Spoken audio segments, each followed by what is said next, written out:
Authorized to declare recess at any time.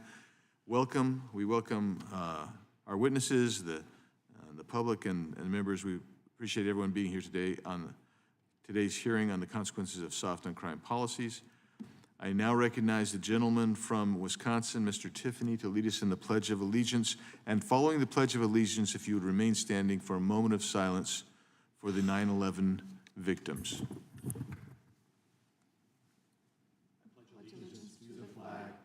United States of America, and to the republic for which it stands, one nation under God, indivisible, with liberty and justice for all.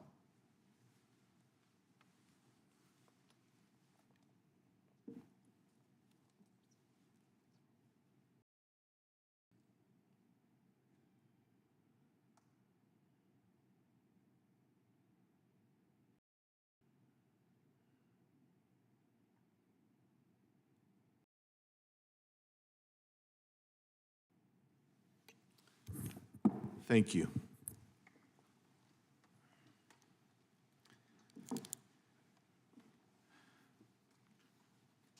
I will now recognize myself for an opening statement. Again, we welcome you to this hearing on the consequences of soft on crime policies. Over the course of this Congress, our oversight has included hearings in Democrat-run jurisdictions like Manhattan, Chicago, Washington, D.C., and Philadelphia. Revealed in those hearings was the dangers of the left's agenda that provides leniency towards criminals. The witnesses at these hearings have told us the horrific and tragic stories of how soft on crime policies have hurt them and their families. Prosecutors who have refused to put criminals in jail routinely have downgraded felonies to misdemeanors and declined to prosecute entire categories of crimes, has resulted in increased criminality and violence. Meanwhile, leftist policymakers are passing bail reform laws that make it easier for criminals to remain on the streets and harder for police officers to protect their communities. This hearing is a continuation of that oversight. If Democrats are successful in their policy goals, the left-leaning criminal justice policies of Manhattan, Chicago, Washington, D.C., Philadelphia, California, Minnesota will become common throughout the country and will actually have impact on federal imposition of criminal codes. I hope these hearings serve as a wake-up call to Americans to demand that their elected leadership abandon these policies that have made their communities less safe, and I hope it also reminds Congress of our requirement regarding federal law. Violent crime in Minnesota remains significantly elevated due to the lingering effects of the summer 2020 riots, in addition to the prosecution's refusal to hold criminals accountable. Following the riots and violence that occurred during the aftermath of the death of George Floyd, Minnesota's twin cities, Minneapolis and St. Paul, faced unprecedented damage and destruction, and crime remains concentrated in those cities today.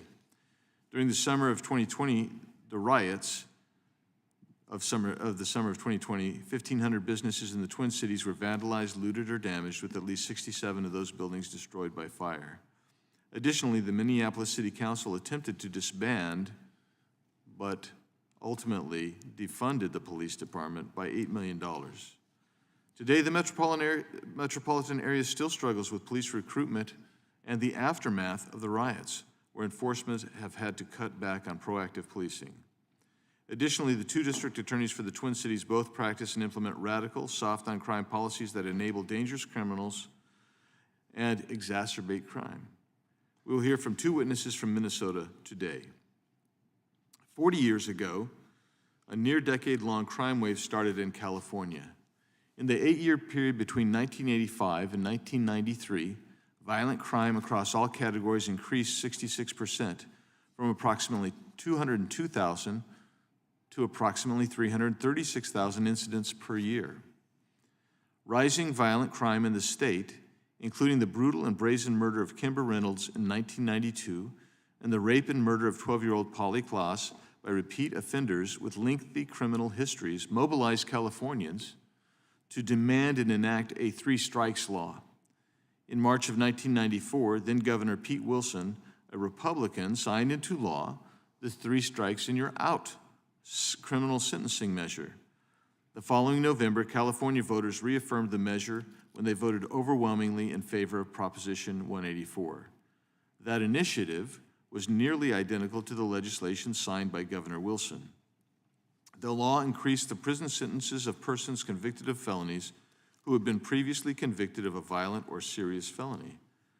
As a result, violent crime in California between 1994, when the proposition was imposed, and 2010 showed a 49% decrease from approximately 319,000 to 164,000 incidents per year. 20 years later, California decided to adopt a soft on crime approach. In 2014, Californians approved Prop 47, which in November 2014, California voters approved Prop 40. I got that twice. Sorry. In November 2014, California voters approved Prop 47, which reclassified many felonies as misdemeanors.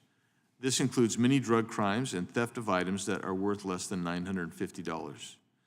Reclassifying these crimes from felonies to misdemeanors mean that many defendants are no longer susceptible to the three strikes law passed in 1994. In 2016, the state approved Prop 57, which reformed the parole system and allowed dangerous offenders to be eligible to be released from prison. After more than a decade of implementing these soft on crime policies, crime rates rose and continue to rise in California. In 2023, violent crime increased 15.1% from 2018 and increased 3.3% compared to 2022.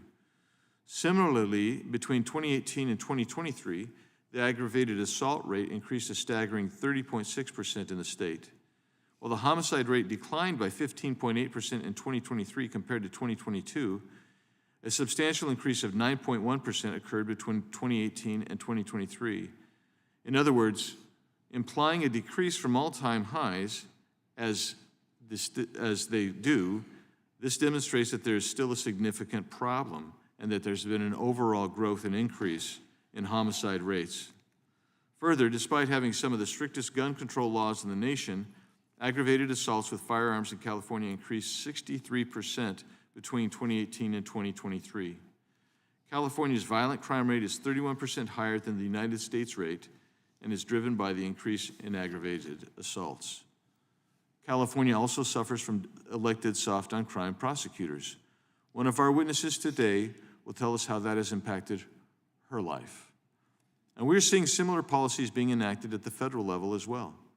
One clear example of this is found in the recent actions of the U.S. Sentencing Commission. The Sentencing Commission has begun changing their sentencing guidelines to shorten the sentences of criminals, as well as their post-incarceration terms of supervision.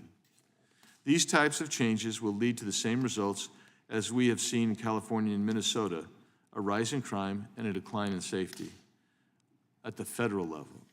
These recent changes are no doubt only the beginning. The same folks who implemented the soft on crime policies in California and Minnesota are now asking to run the federal government. Why, based on their records, would we believe they would be tough on crime and make our communities safer? Americans deserve to live in safe communities, and they deserve and want their elected officials to do everything they can to make sure that that happens. I'm looking forward to the hearing. I appreciate our witnesses being here. I appreciate the members who are here today. And I will yield back and now recognize Ms. McBath for her opening statement. Well, thank you, Chairman, and thank you to our witnesses for being with us today. Appreciate it. Before we turn to the subject of today's hearing, I want to take a moment to acknowledge the 4 lives that we lost to gun violence at Appalachia High School in my home state of Georgia last week. According to the Gun Violence Archive, this is just one of 389 mass shootings that have occurred so far this year. And that figure does not include firearm suicides. As always, I continue to pray for the families of all those who've been lost to gun violence, for those injured at Appalachia High School, and for the community of Winder, Georgia. This simply has to end. With the permission of the chair, I would ask that we take just a brief moment of silence for the 4 lives lost and for their families. Please join us in a respectful moment of silence for those lost.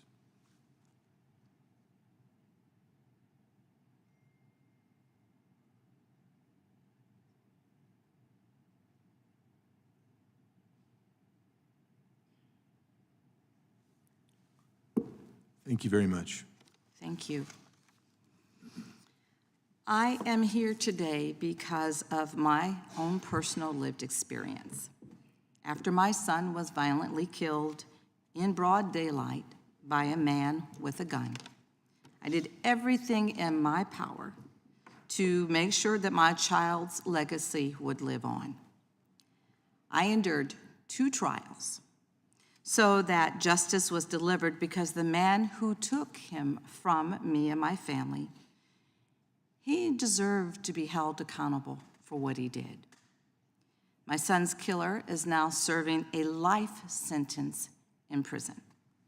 Since his conviction, I promised myself that I would work every single day to prevent any mother or any other father in this country or any other family from feeling the pain of losing a loved one or fearing that their child will not return home at the end of the day. I carry the pain of losing my child every single day here in Congress, just as I carry it with me here in this hearing today. Over the last 4 years, President Biden, Vice President Harris, and congressional Democrats have acted time and time again to invest in law enforcement, prevent crime, and make sure that those who commit these crimes are held accountable. Together, we passed the American Rescue Plan, which included $350 billion in flexible aid to state and local governments. This bill included $15 billion for public safety and violence prevention.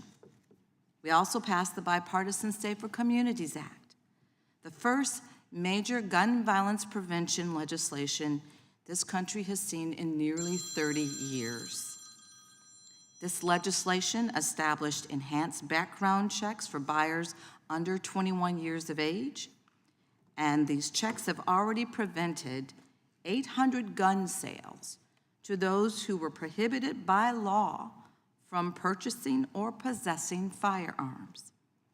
The Bipartisan Safer Communities Act also helps law enforcement hold gun traffickers accountable by establishing new crimes for gun trafficking and straw purchasing.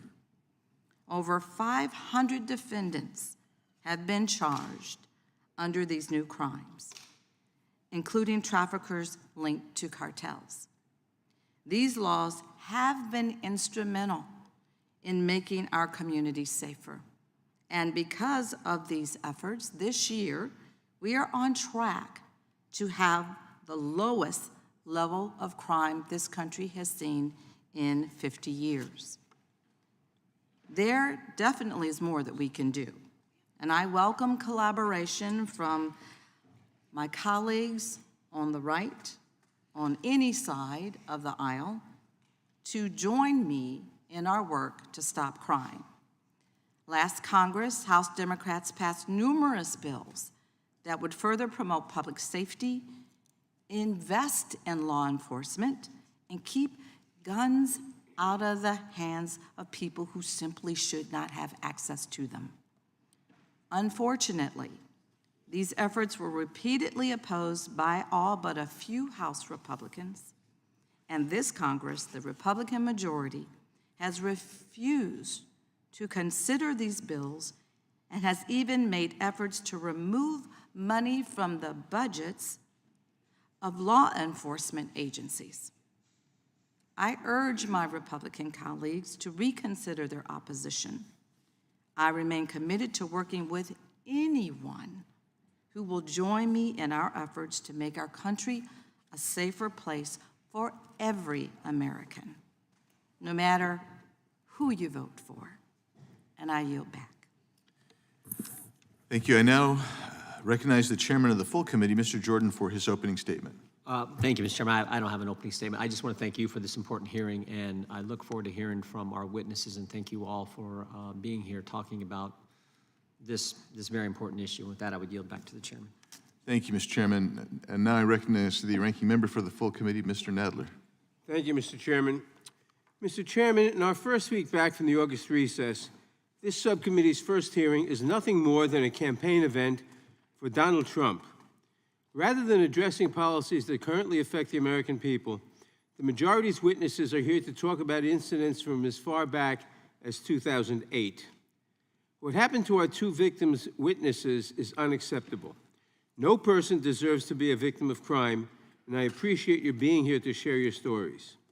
But the majority's attempt to use this hearing to prop up the Trump-Vance campaign is not even thinly veiled. There is no intent whatsoever to disguise the purpose of this hearing. Not only is the majority desperate to attack the surging popularity of Vice President Harris and Governor Walz, but they are well aware that if they want to hold a hearing about the current levels of crime in the U.S., that hearing would show that crime has been declining dramatically and steadily under the Biden-Harris administration. The murder rate in particular is down sharply this year in cities across America, as it was during the past 2 years. Meanwhile, red states continue to have murder rates that are higher than those of blue states. 7 of the 10 states with the highest murder rates are red states, and 8 of the 10 most dangerous cities in the U.S. are in red states. As we hold this hearing about the alleged consequences of so-called soft-on-crime policies, Republicans and their leader, Donald Trump, continue to call for pardons for the January 6th defendants who violently attempted to overthrow our government on that bloody day 3 years ago. And they continue to try to help Trump avoid accountability for his own serial criminal conduct in his numerous court cases by attacking the prosecutors, the judges, and the legal system itself. Last Congress, under Democratic control, we advanced important public safety legislation, such as the Victim Act, which would have provided critical funding to law enforcement to solve murders and other violent crimes. Republicans opposed it. Now that they are in the majority, Republicans have called for abolishing or defunding the ATF, and they have repeatedly attacked the FBI and the Department of Justice through endless conspiracy-focused hearings and closed-door investigations that border on harassment. It is Republicans who oppose sensible gun safety legislation that would curb the flow of illegal guns and stem the tide of gun violence in America. It has only been a week since the latest school shooting in which a teenager used an AR-15 to take the lives of 2 students and 2 teachers at a school in Appalachia, Georgia, a place where students, parents, and teachers have a right to expect that they will be protected. Republicans have made protection of deadly assault weapons a top priority this Congress over the protection of students. Yet they have the audacity to claim that it is Democrats who are soft on crime. Democrats have focused on actual legislation and policies that keep Americans safe. Democrats are keeping guns out of the wrong hands, addressing the root causes of violence, and investing in law enforcement. House Democrats have secured substantially more money for public safety investments in their districts, such as hiring police officers, than House Republicans have secured, in some cases as much as 15 times more. This disparity should tell us which party is more focused on public safety and which is soft on crime. The data also shows us that criminal justice reform policies work. In 2018, both parties were able to unify behind the First Step Act, a comprehensive sentencing reform package that gave federal inmates the opportunity to earn time off their sentences for completing productive courses designed to prevent them from reoffending. This legislation has been a resounding success, as the recidivism rate for inmates released early under the First Step Act is far lower than that of other inmates. And in the cities in this country that have enacted bail reform by reducing or eliminating the use of cash bail systems, study after study has shown that the reforms have not led to an increase in crime. Of course, no crime prevention or reform strategy is perfect, and there will always be individuals who slip through the cracks and continue to break the law. That is what happened with the individual who snatched Ms. Kefir's purse in 2008 when he was in the Back on Track program in San Francisco. But when then District Attorney Harris discovered that the program had mistakenly admitted undocumented immigrants who were not eligible for jobs in the United States, she quickly closed that loophole. What the majority won't tell you is that the person who took Ms. Kefir's purse is the only undocumented person who was admitted into the program and failed to successfully complete it. Instead, my Republican colleagues paint all immigrants with the same broad brush as the ones who break the law, this week going so far as to make up fake and preposterous crimes that they claim immigrants are committing, such as killing and eating pets. Not only is this sort of demonization of immigrants dangerous, but it flies in the face of the data, which tells us that U.S.-born citizens are nearly twice as likely to be arrested for violent crimes as those who are in the country illegally. That is why we do not legislate by anecdote. While it is important to hear from crime victims and other impacted persons, we must focus our policymaking on current data and on verifiable trends.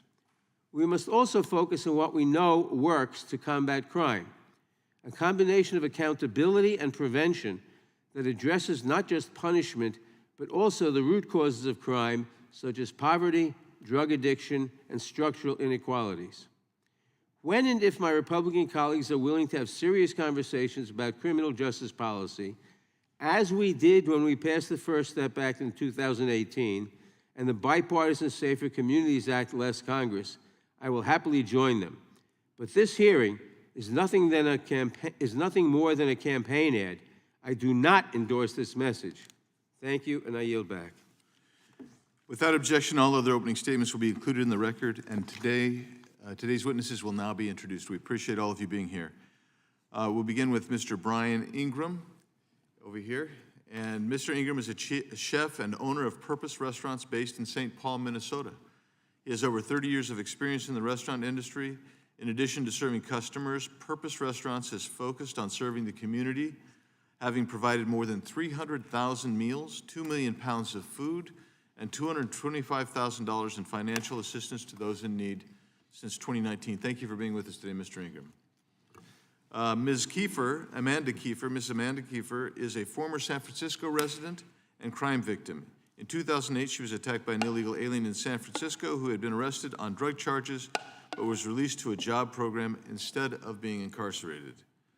We have Mr. Jim Schultz, is the president of the Minnesota Private Business Council, an organization that advocates for policies that promote job growth, business creation, entrepreneurship, and broad-based well-being for Minnesota's workers and their families. Thank you all for being here. Mr. Jim Kesler, is Executive Vice President for Policy and a co-founder of Third Way, a nonprofit organization and think tank. He previously served as a House and Senate staffer to Senator Chuck Schumer. We welcome all of our witnesses today, and I thank you for appearing. We'll begin by swearing you in. Would you please rise and raise your right hand? Do each of you swear or affirm under penalty of perjury that the testimony you're about to give is true and correct to the best of your knowledge, information, and belief, so help you God? We'll let the record please reflect the witnesses have all answered in the affirmative, and you may be seated.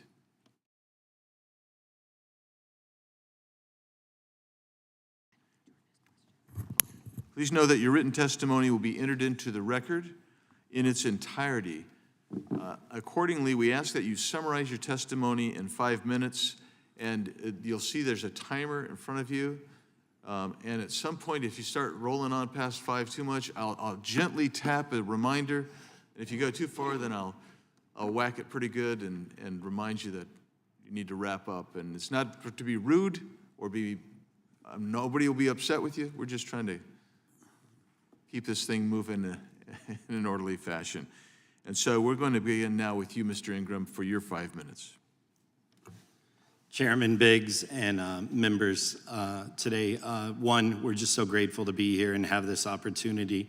I'm not going to talk to you about data. I'm going to talk to you about real life experiences. And really my prayer for today is that open hearts and open minds.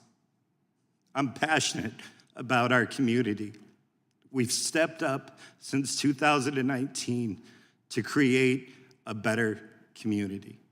We set out with our name of our restaurant, Purpose Restaurants, to have a safe, inclusive environment. We reached out to all different community members to understand what that looks like. We have made it our calling to be of service to our community.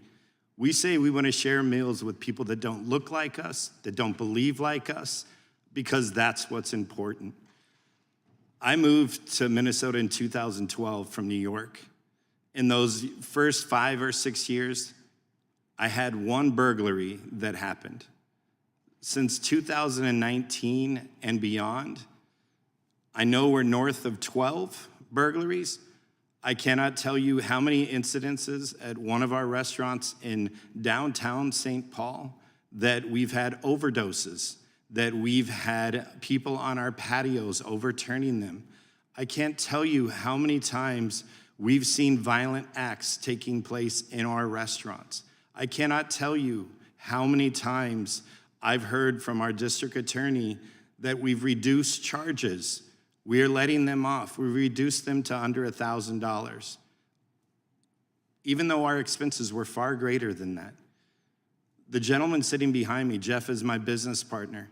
His son, Johnny, died of a fentanyl overdose above our restaurant. His drug dealer, we had all of his information. We gave it to the police. That drug dealer was never arrested, and he is still on our streets today. These violent crimes and acts that happen in our restaurants and within our homes. St. Paul, it was my home from the time I moved there, except for a short time I was in Minneapolis. We moved after our car was recently stolen, houses broken into. My son's daycare in St. Paul, Minnesota, recently had young kids stole the car again, I believe it had happened several times, and crashed it, but for the grace of God, into a tree that stopped them from going into the playground where 3-year-olds are playing on our streets. This happens day in and day out in our community, and nothing is being done about it. I can't tell you how many times I've listened to St. Paul police officers. This man has been arrested over 50 times, Brian. I'm sorry. There's nothing we can do. He got back out, came back, burglarized us again, got back out within 24 hours, I'm told, and burglarized us again. So we can talk about data, we can talk about how you can manipulate data, we can talk about political parties. None of that means anything to me. What matters to me is that my community is safe. What matters to me is when I get a call saying, can you help pay for our funeral? My daughter was killed, Trinity, by random gunfire in St. Paul. What matters to me is that our streets and our community are taken care of. And our first priority as citizens, as public services, it's to serve our community. And that's what I'm praying for that happens today. Hearts and minds are open. This is not a political issue. This is a human issue, and we need to focus on human beings.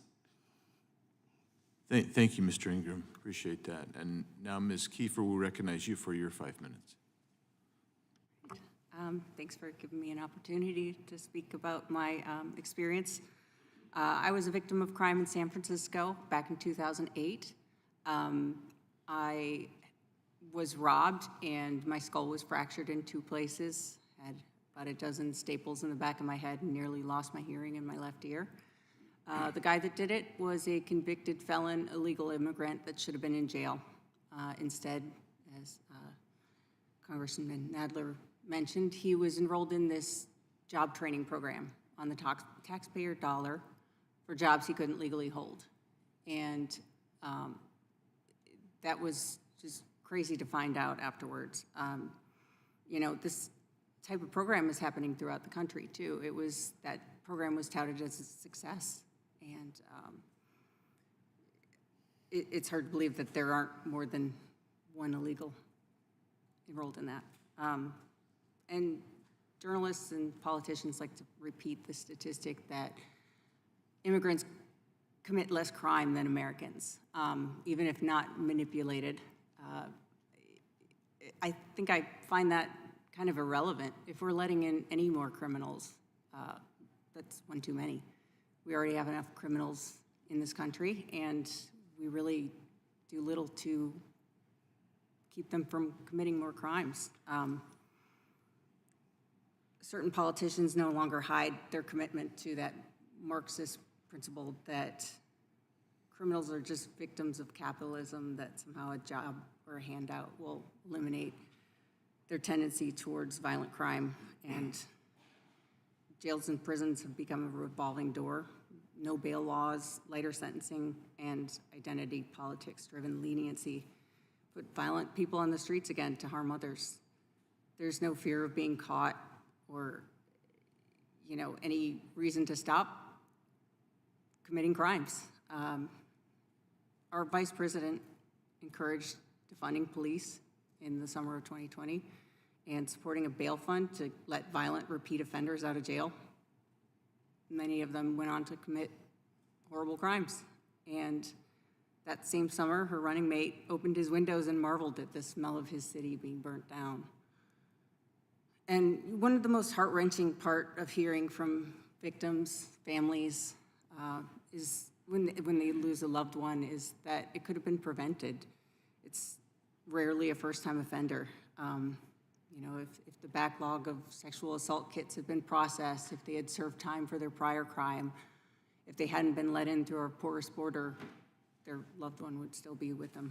And it's a gut punch, it's unfair, it's heartbreaking, and Americans need to stop putting up with it.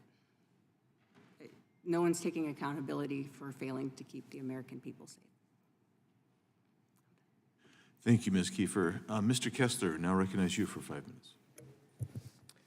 Thank you, Chairman Biggs, Ranking Member McBath, members of the committee, and also to the fellow panelists here. I also want to acknowledge Kylie Murdoch, a Third Way Policy Advisor, for her work on this issue, and also Jeremy, our fellow, who's done great work on this issue. I've been obsessed with crime since the 1976 All-Star Game in Philadelphia when I was mugged. And I've also had the privilege of working for a former chair and ranking member of the Crime Subcommittee, and now I get to testify. But I'm baffled by this topic. We're here to talk about soft on crime policies and have been offered up Minnesota under Governor Tim Walz and California under Attorney General Kamala Harris as object lessons, yet both of these states are safer than the rest of the country, or most of the rest of the country. I did not say safe, I said safer. 40 years ago, I had a gun pressed to my forehead in downtown Boston. 30 years ago, I had a gun leveled at my chest in rural Maine. No place in America is safe. But today, the murder rate in Minnesota under Tim Walz is 12th lowest in the nation. It is less than half that of the national average.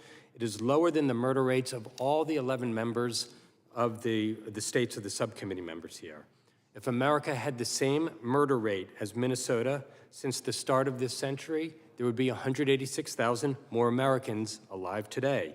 If Arizona had the same murder rate as Minnesota since the start of the century, there would be 5,600 more Arizonans alive. There would be 12,800 more Floridians, 16,600 more Texans, 5,800 more South Carolinians. California, under AG Kamala Harris, had a murder rate also below the national average and a murder rate half that of red states like Mississippi, Louisiana, and Alabama. If all of America had the same murder rate as California, from the start of this century, there would be 62,000 more Americans alive. If you look at what has made Minnesota and California successful relative to the rest of the nation, it is accountability, holding criminals accountable, and prevention, investing in efforts to give people a path away from crime. I'm going to touch briefly on 4 areas. Police funding. Minnesota ranks 10th in the nation in police spending per capita. California is number 1. Under Attorney General Harris, convictions rates hit a 15-year high. Across the nation, per capita spending on police is 33% higher in blue states than in red states. If you're not funding police and convicting criminals, you're soft on crime. Poverty. Strong correlation between poverty rates and crime. If you're not addressing poverty, you're soft on crime. Prevention programs. Most violent crimes are committed by people between the ages of 16 and 25. Many are mentally ill and on drugs. If you're not addressing substance abuse, mental health, idle kids, you're soft on crime. And guns. 86% of all murders are by guns. If guns are only seen as a solution to the crime problem and not a cause, if there isn't a balance between gun rights and gun accountability, you're soft on crime. Walz and Harris have successful results on crime because they check the accountability and prevention boxes. Police funding under Walz is up, and after the murder of George Floyd, he called on investments in community policing. Police funding under Biden-Harris, both federal law enforcement and local law enforcement, is also up. They each address poverty, school lunches, child tax credit, etc. They invested in substance abuse, mental health, after-school programs, and summer jobs. And within the confines of the Second Amendment, they each passed gun safety laws. A word about illegal immigration. It was soft on crime to not pass the bipartisan border security bill.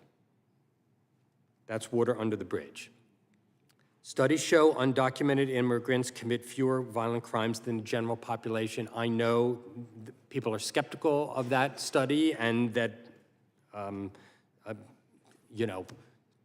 that doesn't help people who were victims. But I want to say something that is irrefutable. The 3 states that have by far the highest murder rates in America, Mississippi, Louisiana, and Alabama, have among the lowest immigrant populations of any state in the country. The bulk of America's crime problem comes from Americans, not migrants. In 2020, the last year of the Trump administration, we had an unprecedented 30% spike in murders. By 2022, under Biden-Harris, crime and murder rates fell. It's continuing again in 2023 and 24. And for each year this century, each and every year this century, red states have had higher murder rates than blue states.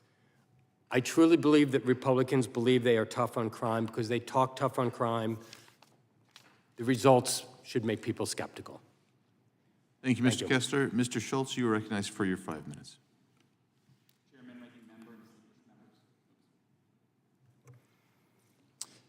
Chairman, Ranking Member, and distinguished members of the committee, thank you for the opportunity to speak today.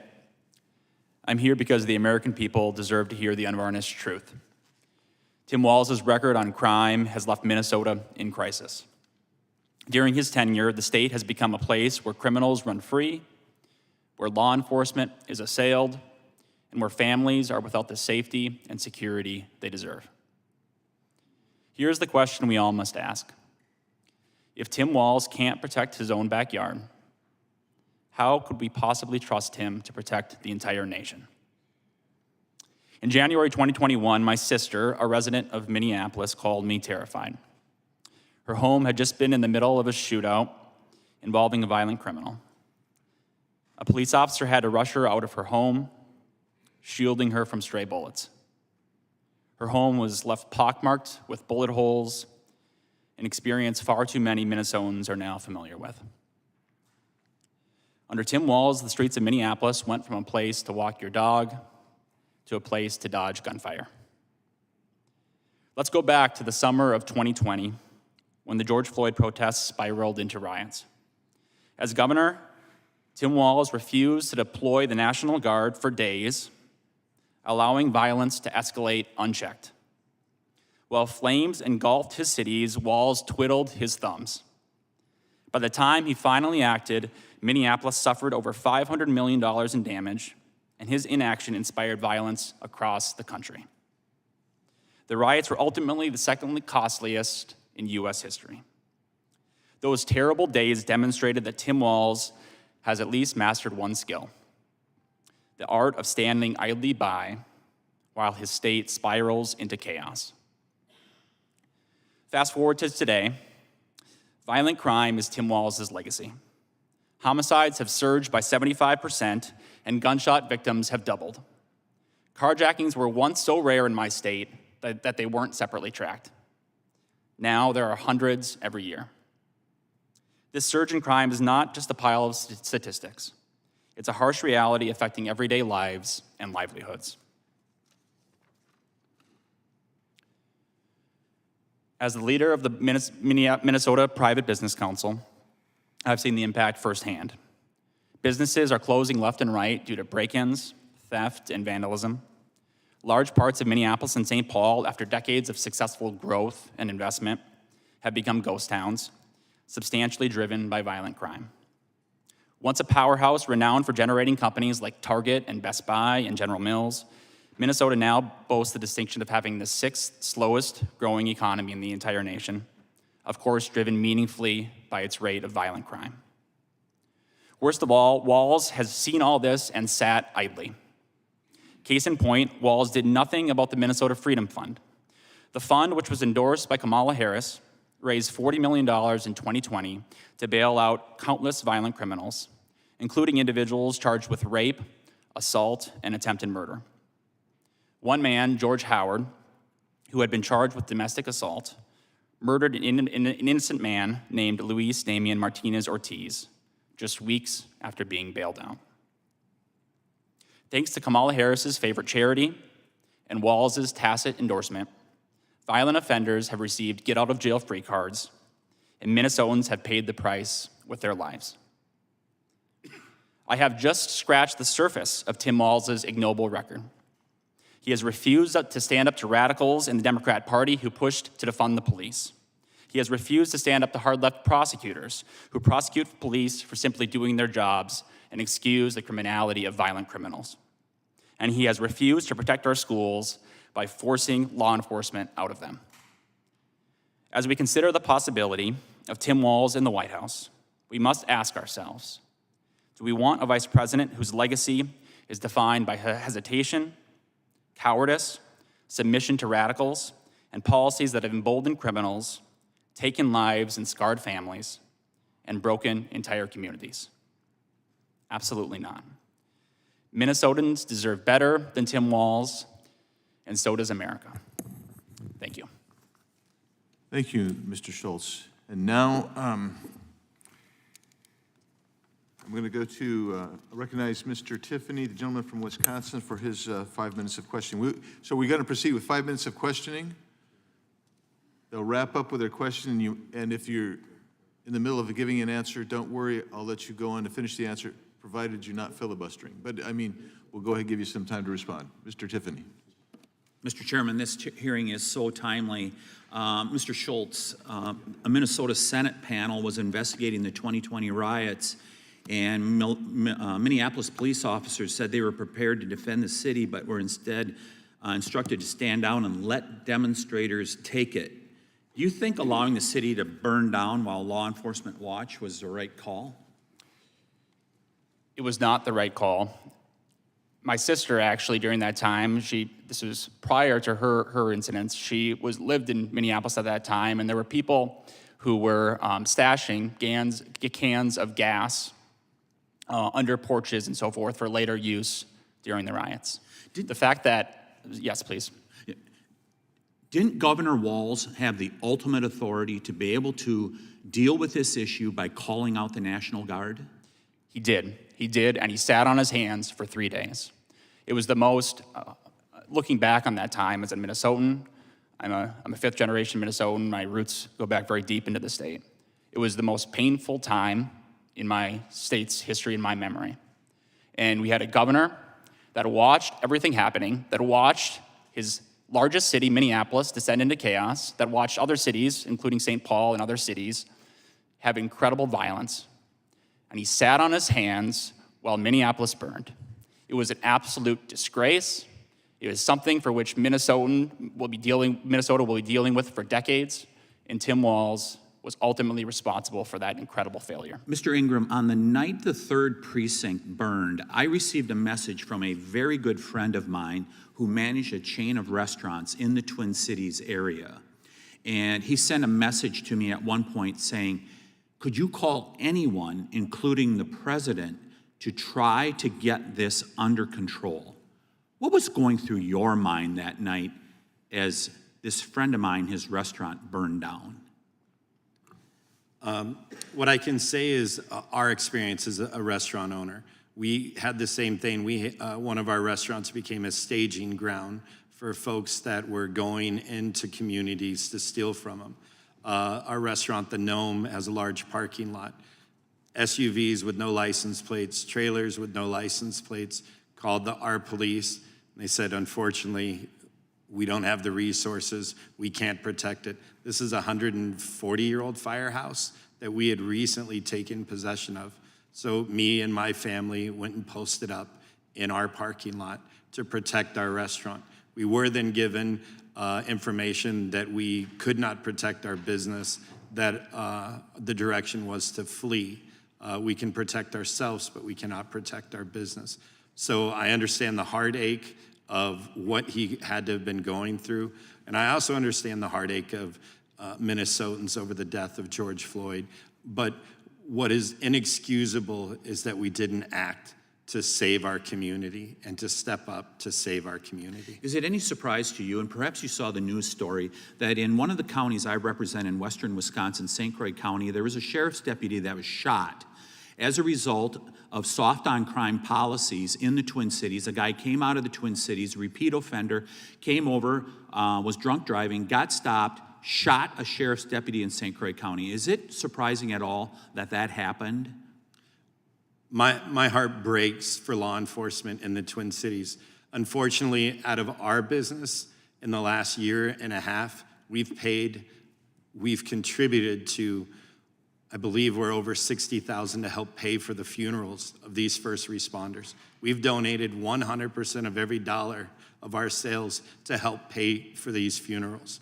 What I can tell you is the men and women that I speak to on a daily basis are heartbroken.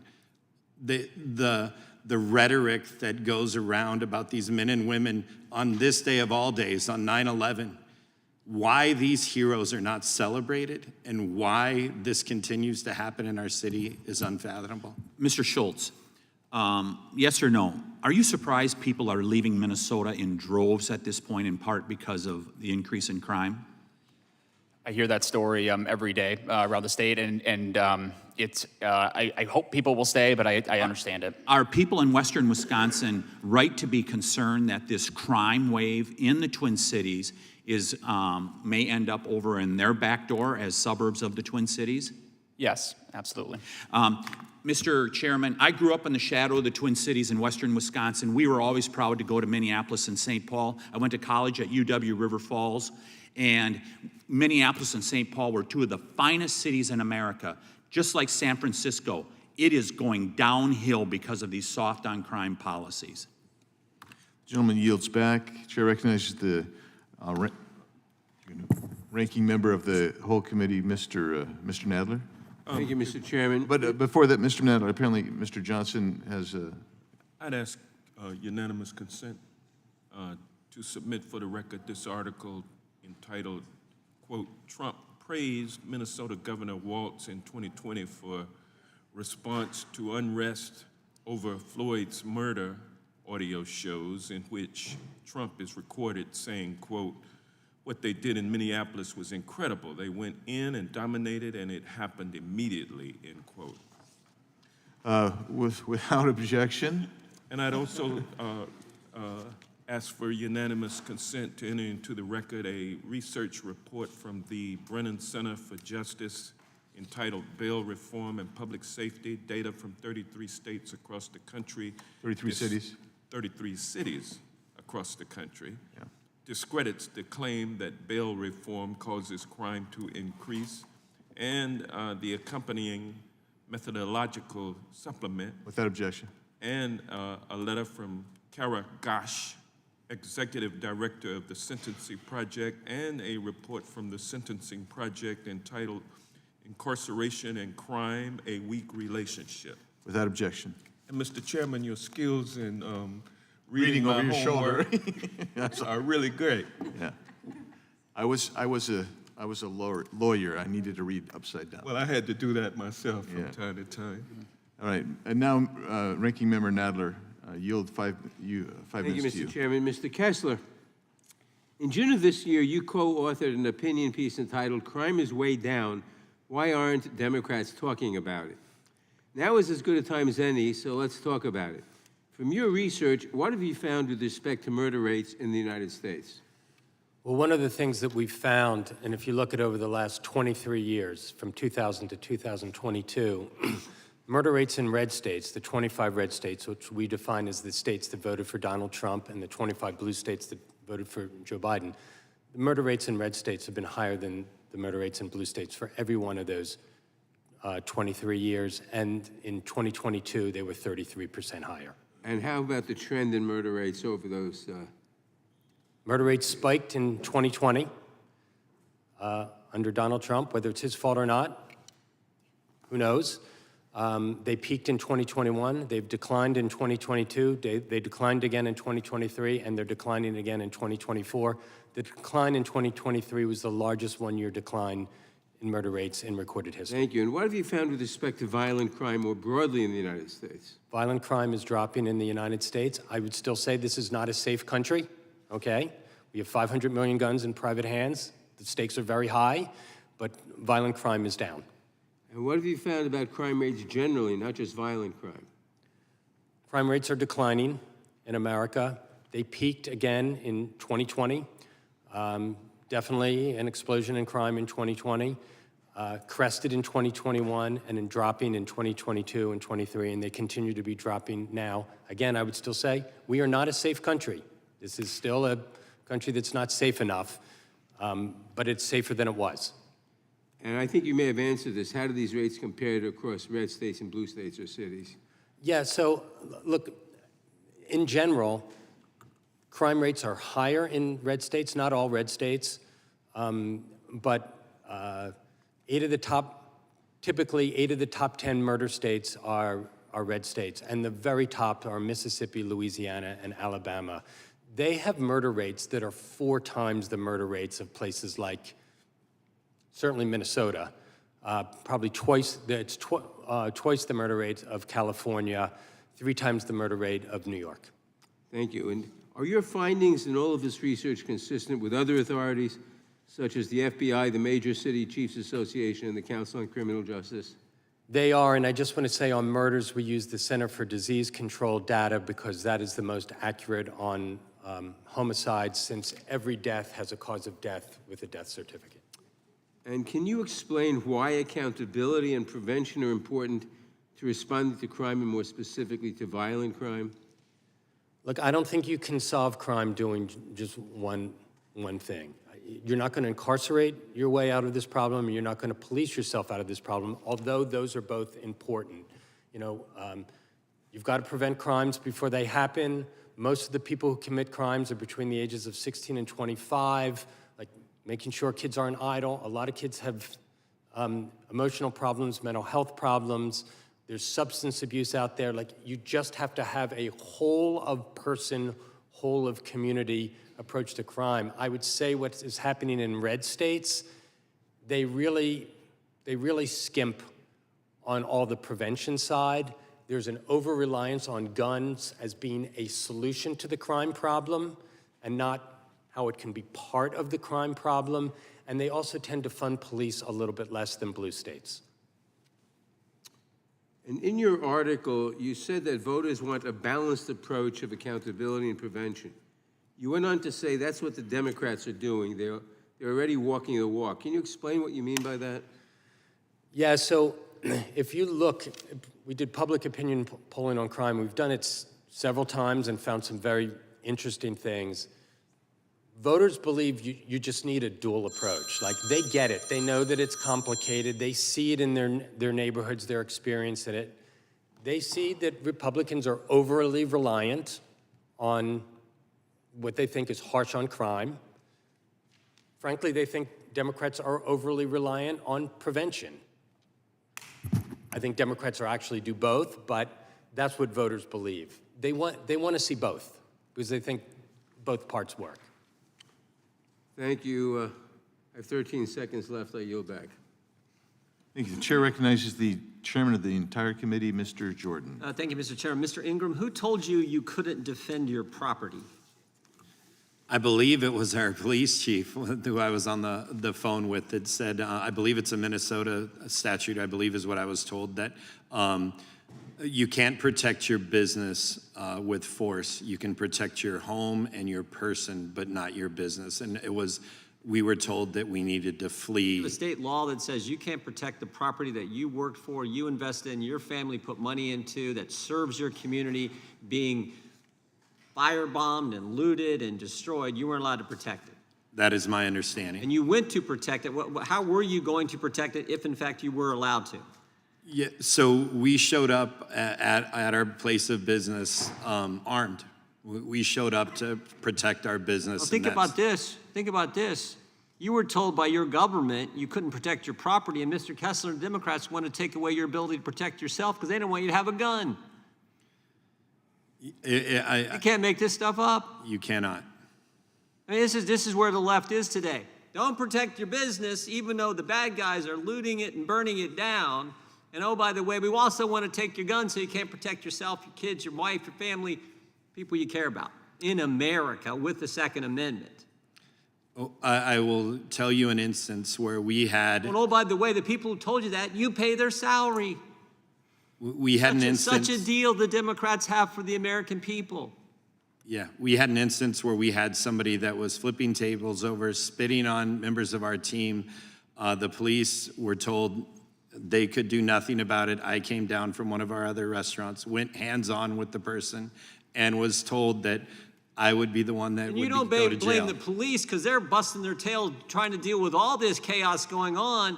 But your governor had the opportunity to call in the National Guard. The President of the United States told him he would do that if he wanted it, but he has to request it. And he waited how long to do it? 3 days. 3 whole days. Did you lose one of your businesses? One of your restaurants? We did not lose our business by the grace of God. Our businesses were all affected. We had gunshot holes in our restaurants. A lot of your friends and families or people in your community did lose businesses, didn't they? They did. Yeah, Mr. Tiffany talked about a friend of his who had, I think it was a Wendy's restaurant, burnt to the ground. It was truly heartbreaking what happened in Minnesota. Yeah. And oh, by the way, Mr. Kesler and the Democrats want to take away your firearm. It's crazy. It's crazy. I yield to the chairman. Mr. Chairman, I yield back to the chairman. Can I just Thank you, Mr. Chair. respond for 10 seconds? No, sir, on that? you don't control the time. This is not an open forum, sorry. Thank you, Mr. Chairman, and I'll take that 2 minutes and 10 seconds. Because I mean, Mr. Ingram said doesn't care about statistics because these are personal issues that deal with real human beings.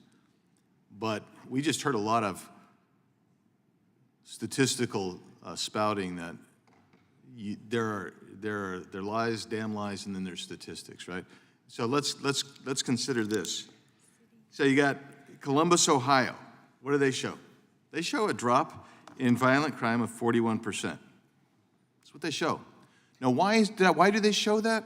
Because our officers and the citizens they serve are still battling violent crime daily, but it's recent changes in crime reporting that have done little more than to create the illusion that all is well.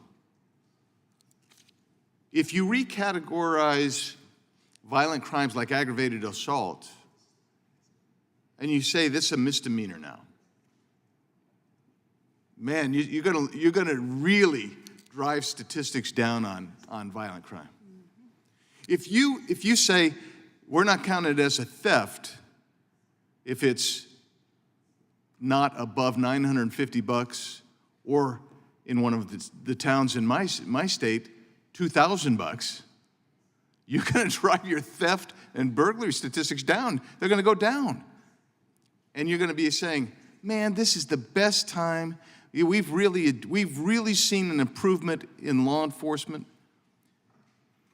And if you're not counting everything, if you're not getting everything, the data, I mean, I'm gonna introduce into the record later on here. I'm gonna talk about it my next time.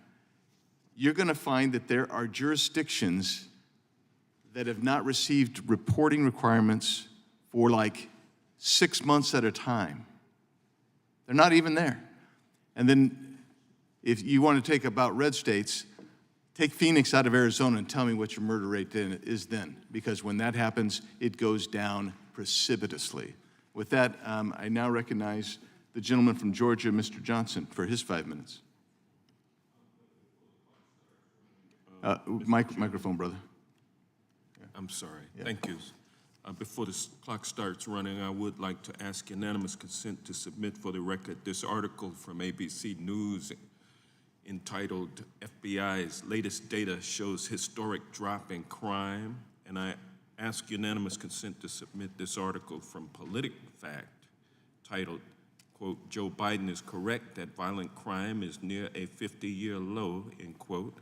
Notably, that article and analysis are based on the FBI violent crime statistics from 2022, and we know violent crime has fallen even more since then.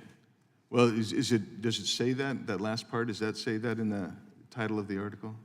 I believe it, I don't think it does, it brother. may. No, but is that the name of the article? The answer is no. But without objection, we'll admit that, but that's not the, thank that's you, not the sir. name of the article, brother. I'm going to start hiding my, I don't, you know. I'm going to start shielding I'd like my to play work cards from- with you, man. I could Well, probably show you cards that's like right. this, Yeah, like you that. look at all my stuff. But thank you, Mr. Chairman. This issue of crime is an important issue, but unfortunately, it's been reduced to a political spectacle coming the day after a debate debacle by Donald Trump, followed by a very timely endorsement by Taylor Swift. So I am really humbled to be here today at this particular time when the future president of the United States acquitted herself so well last night, a former prosecutor. And Mr. Kesler, you talked about some statistics out of California that demonstrate the prowess of our presidential nominee, Kamala Harris. Could you go over some of those? And before you do that, though, I know you had some response that you were itching to get out, and please feel free to do that at this time. Thank you, Congressman. I just want to say first, for the record, I believe in the Second Amendment right. I believe that it is an individual right. Those rights come with responsibilities. That's what the Heller decision was in 2005, and allow for reasonable restrictions. And if we have reasonable restrictions, I think this country would be a safer place. But at this point, we don't have reasonable restrictions on things like assault weapons. And I was working for Congressman Chuck Schumer when we passed the assault weapons ban, 216 to 214 in 1994. It was one of the highlights of my career. And what were the impacts of crime during that 10-year period when the assault weapons ban was in place, violent crime? So we saw a huge drop between 1994 and 2004 in murders and violent crime because of the assault weapons ban, because of the Brady Law, which passed in 1993, and I would also say because of the federal bipartisan crime bill that put more cops on the street and had a lot more after-school programs. Also had some tough sentencing in there, too, that not everybody liked. But it also had drug courts and other things to remove nonviolent criminals out of the court system and seek treatment. That type of whole of government, whole of person, whole of community approach seemed to work. Well, the aspect of draconian sentences, though, has proved to not have been effective. So this tough on crime mentality of lock them up and throw away the key does not work. But things like poverty prevention, crime prevention policies, substance abuse and mental health, and stringent gun laws, those things have proven to be effective, have they not? They have, and if you think of, most violent criminals are between the ages of 16 and 25. Like, if they have something to do, if they're dealing with their mental health issues, their substance abuse issues, their poverty issues, all those things, if you're doing those things, and also working to stop the illegal market in firearms that are funneling guns to underage kids, like those are things that you can do that can make a real difference. Yeah, so the young man who took 4 lives last week at his high school in Georgia, he was not an immigrant, was he? He was not. Most of the crimes in this country are committed by Americans. And this young man had been gifted a AR-15 style assault weapon by his parent for Christmas, and he was only 14 years old, a child. What does that say about the gun culture that exists in this country that is so promiscuous with regard to guns on the street and in the hands of everyone. How does that affect crime? It is a fact of life in the United States. There are about 500 million guns in private hands, okay? That's a lot.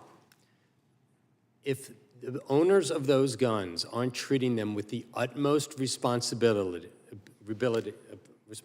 including themselves and their family members, like, there's going to be tragedies like this over and over and over again. And we've seen it. We've seen it.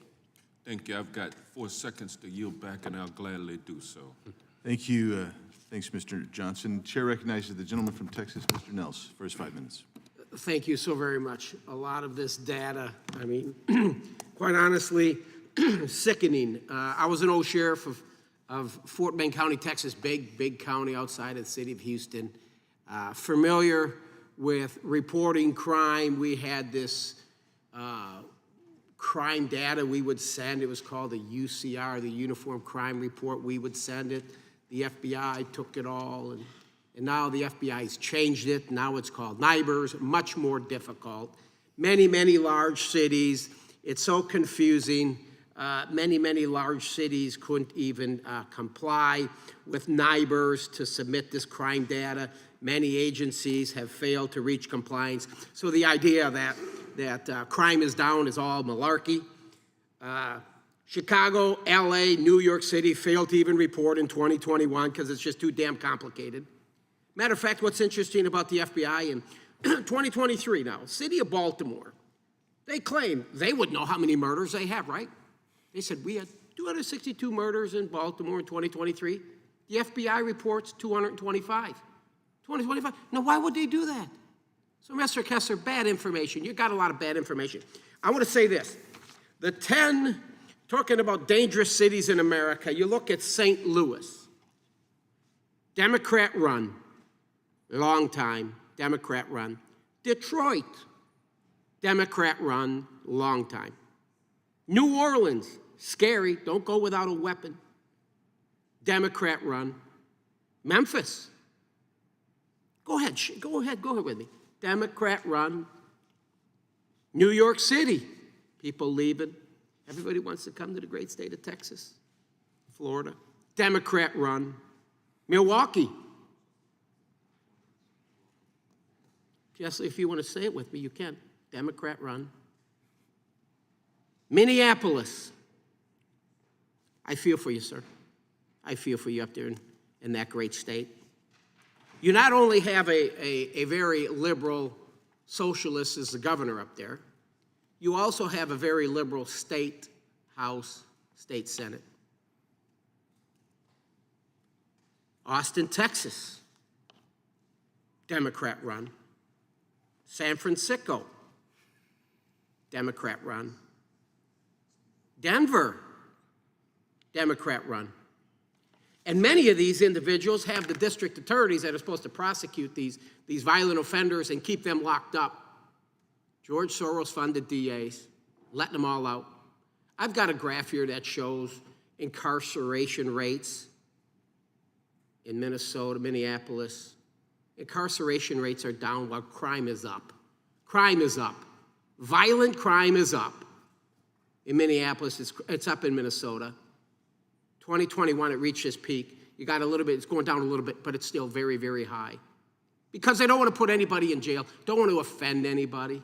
Don't want to offend anybody. Let's not put the victims first.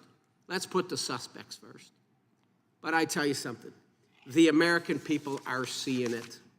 We had a hearing yesterday, Chairman, did we not, with families that lost loved ones due to the Kamala Harris border crisis. Border czar, she is. No, I'm not the border czar. I am the border czar. I'm not the border czar. Last night, we saw nothing but a bunch of lies, misinformation in that debate. But I think the American people can see through this. They see what's happening to our country with the invasion at the southern border. They can see it. And I tell you, they can see it in Minnesota. They can see it in Wisconsin. They can see it. Every state now, folks, is a border state. The criminals are coming through. Poor Colorado. That violent gang out of Venezuela, they're there. Whether they're eating ducks or chickens or cats or whatever, they're in I don't know, Indianapolis. But the problem is this administration, Kamala Harris, doesn't put the American people first, doesn't put individuals like you, sir, and your hardworking business, your family. They don't put them first. They put you last. They put you last. They put the American people last. And when you have to sit in these hearings yesterday and listen to the pain of these mothers that have lost their loved ones to brutal violence from these animals that this administration has let into this country, shame on them. But don't worry, I'll say this, miss. Help is on its way. The greatest president in my lifetime is coming back on November 5th because the American people can see through this charade with this dangerous, dangerous administration. I yield back, sir. Gentleman yields. Chair recognizes the gentleman from California, Mr. Kylie, for 5 minutes. Thank you, Mr. Chair. Just a couple weeks ago, the governor of California, Gavin Newsom, referred to California's crime policies as a national model. And Vice President Harris, of course herself from California, has said that California is a, quote, role model for what can be done around the country. So I think that this hearing, looking specifically at California's crime situation, is a timely opportunity to evaluate that thesis as to what kind of a national model California provides when it comes to its approach to crime. And that approach consists of three main elements. The first is a systematic effort to defund police departments in cities like Los Angeles, San Francisco, and Oakland. Second, a systematic effort to not enforce criminal laws with the election of so-called progressive prosecutors like George Gascon, Kamala Harris, and Chesa Boudin in San Francisco, Gascon again in LA, Pamela Price in Oakland. And then thirdly is just taking a hatchet to the criminal code with laws like Prop 47, for example, which passed in 2014 and effectively legalized retail theft, spawning this crisis of retail theft and smash and grabs across California. Prop 47 also effectively legalized drug possession, even for Class A drugs, even for fentanyl. And what that has done is made it impossible for us to get folks who have drug addiction the help that they need, so that you have them just living on our streets and tragically all too often dying on our streets in these open-air drug markets that you have to walk through, wade through in many of our major cities. 2 years after Prop 47 came Prop 57, which made tens of thousands of very serious, heinous criminals eligible for early release. Now, of course, California voters would never have passed such a thing if it were properly described to them. But unfortunately, the initiative was described on the ballot as only applying to nonviolent offenders. It was described as such by the then Attorney General, Kamala Harris. In reality, it made criminals eligible for early release who had committed crimes like rape, human trafficking with minors, assault with a deadly weapon, drive-by shootings. All of this was described as nonviolent activity by the Attorney General. And so with the passage of these measures, Prop 47, Prop 57, the defunding of police, the so-called progressive prosecutor movement, we have seen crime go up in California. The results speak for themselves. Just over the last 5 years, violent crime has gone up 15.1%, aggravated assault 30.6%, homicide 9.1%, aggravated assault with a firearm 62.9%. The violent crime rate in California is 31% higher than the rest of the country. But those statistics don't even tell the full story. If you look at San Francisco, for example, businesses are closing left and right. In just a short span of time in the last year, you had the closure of Nordstrom, Whole Foods, T-Mobile, Anthropologie, Saks, the iconic toy store that this movie Toy Story was based on had to close. In-N-Out had to close its first restaurant ever, citing the danger to customers and to their workers. Or if you just walk into, many of our major cities, you have to, if you want to go to the grocery store, you have to dodge needles, you have to wade through encampments. And when you go into the store, if you want to buy basic goods like, frozen foods or shampoo or conditioner, you have to go get a clerk to open up the cabinet to get it for you because everything is under lock and key. In Los Angeles, the police has specifically warned people that you shouldn't go outside when you are wearing jewelry. This is the reality of life in many parts of California following this dangerous decriminalization experiment.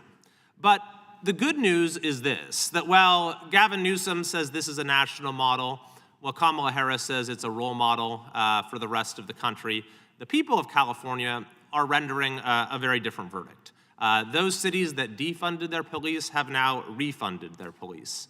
Several of these so-called progressive prosecutors have been recalled or are currently being recalled or being removed from office. And there is a bipartisan initiative right now to largely reverse Prop 47 and end the Prop 47 experiment in California.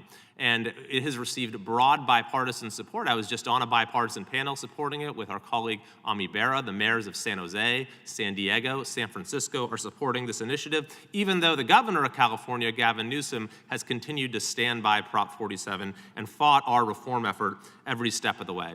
So, Mr. Chairman, while there are some who will point to California's crime policies as a national model, I would encourage folks across the country to listen to the people of California themselves, who are saying very clearly this is not a model for the nation, it is a warning to the nation. I yield back.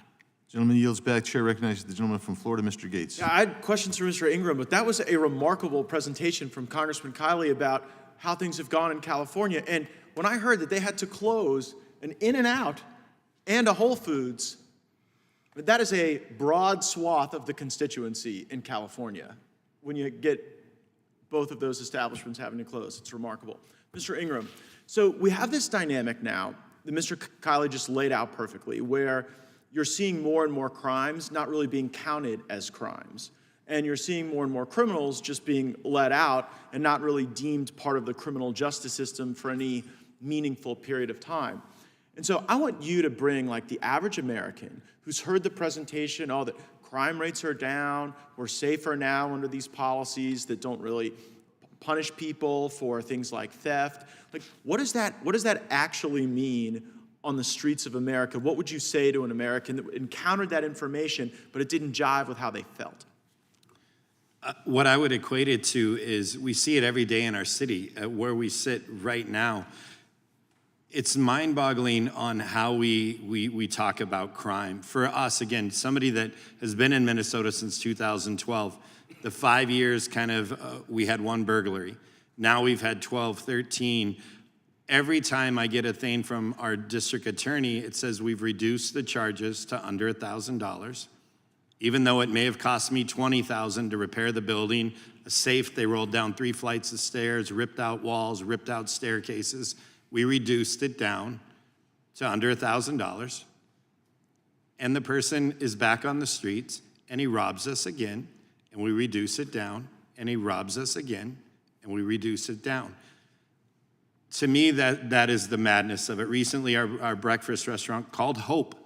Somebody broke into it, busted out the garage door, went into the space, and then we get a letter saying we've reduced the crime down to under $1,000, where the glass on the garage door costs more than that. It's to me, it's when we have these, again, this isn't a political thing for me. It's real life. This is real humans. These are real businesses. We're having businesses close every single day. We're having people murdered. We have a drug dealer that provided laced drugs with fentanyl to my partner's son. He died. He texted him, something is wrong. He said, you'll be fine. We had his address. That drug dealer, to my knowledge, is still on the streets to this day. Mr. Ingram, Vice President Harris filled out a questionnaire for the ACLU when she was running for president back in 2019, and she advocated for the position of decriminalizing fentanyl, making it where that wasn't something where people would interface with the criminal justice system but would have a different path. Do you think that would make your streets safer? I don't believe that will make our streets safer. People, you must be held accountable for your actions. Words don't really matter. Actions matter. We can all say, I can sit here and say whatever I want to say, any of us can say. Actions are what matter. What is happening every single day is what matters, and that's really what we need is common sense to take over. If you've been arrested 50 times in 3 years, you shouldn't be out to do it again.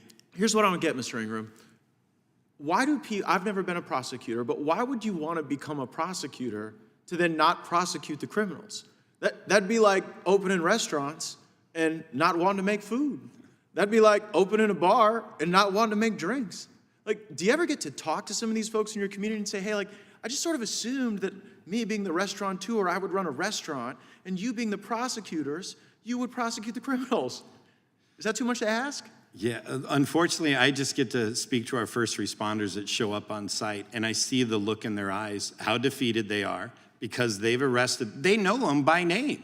We show them the picture, and they tell us their name. They know where they live, and they're so demoralized and defeated. It's insanity. Well, we don't live like this in Florida. You don't have to live like this. Florida's ready when you are, as a matter of fact. But I do worry that these bad ideas that we've seen emerge in some of our Democrat-run cities could spread to other parts of the country. And in our last few seconds, what would be your warning to a community thinking about adopting these policies that reduce theft thresholds and allow this type of conduct? My biggest thing would say, love people. And love is hard. My dad had to discipline me because I made mistakes. Discipline sucks, but it has to happen.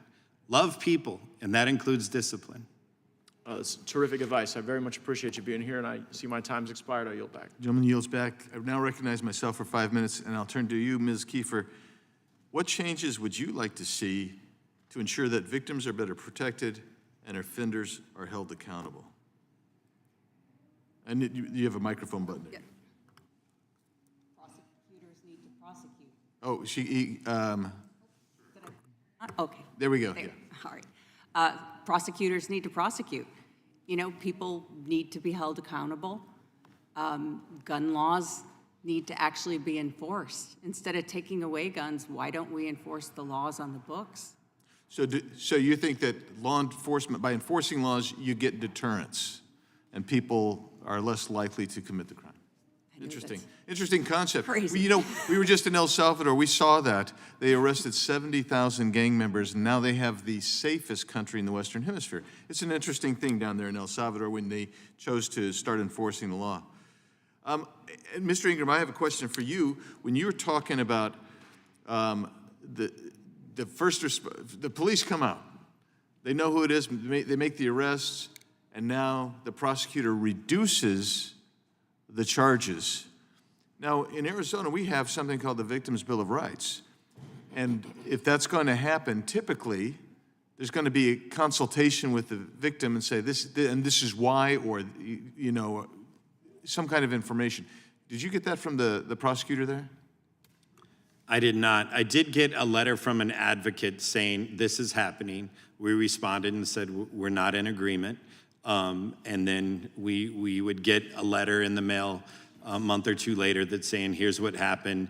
And so Mr. Ingram, in Arizona, we also would say, we're going to have this individual's pled, you're the victim. If you wish to make a statement or submit something to the court, and you could come in for the sentencing is going to be XYZ date, none of that happened for you? That's never happened to me. Did that happen for you, Ms. Kefir, in your case? To testify against? Yeah, you testified. You actually testified. Okay. Mr. Schultz, what changes to your business? Do you have a business in? I do not, no, Okay. no. So what's the crime rates doing to the business community in Minnesota?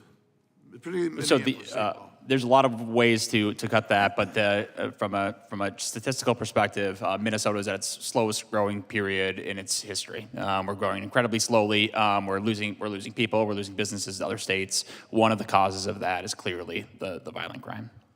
It's an amazing thing to me, and I don't know why we got the music going.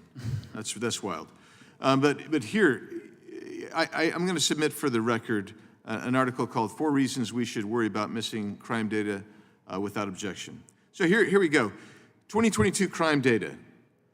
How many reported, and Mr. Nels talked about it, but I want to put an article about this. Agencies that participated and actually reported it, 8,358. That was 44% of agencies. How many participated partially? And like he said, it's so complex. Some participated for part of it, not all of it. Another 4,400, or about 24%. But how many agencies didn't participate at all, including some of the nation's largest cities? 6,097, 32% of all. They didn't even participate. So when you give us statistical data based on, as my colleague was mentioning, the FBI statistics, they don't even get all the statistics. So I know, and I respect Mr. Ingram, who says, well, you know, we need to take the people part of it too.